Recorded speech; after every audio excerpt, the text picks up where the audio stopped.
আজ হলো শনিবার, আজ হলো পৌষ পূর্ণিমা, আর ইনি হচ্ছে আমার ঘরে প্রতিষ্ঠিত লক্ষ্মীনারায়ণ। এনাকেই কিন্তু আমি পুজো করি, প্রতিদিনই পুজো করি। আর প্রত্যেক মাসে একটা পূর্ণিমা হয়, সেই পূর্ণিমায় কিন্তু আমি এনাকে পুজো করে ভোগ প্রসাদ দিই।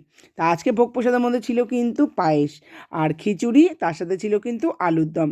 তা পায়েস হয়ে গেছে, আলুর দমও হয়ে গেছে, লাস্টে কিন্তু খিচুড়িটা করছি।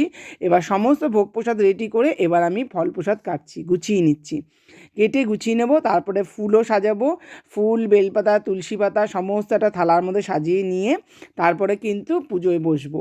মানে পুজোয় ঠাকুরমশাই এসে পুজো করবে, আমি সমস্ত গুছিয়ে দিচ্ছি। এখানে সিন্নি আছে, খিচুড়ি আছে, ফল প্রসাদ আছে, আলুর দম আছে, সমস্ত কিন্তু আমার রেডি করা হয়ে গেছে। এবার শুধু ঠাকুরমশাই আসলেই পুজোয় বসে যাবে। তা ঠাকুরমশাইও কিন্তু চলে এসছে, পুজো শুরু হয়ে গেছে আমাদের।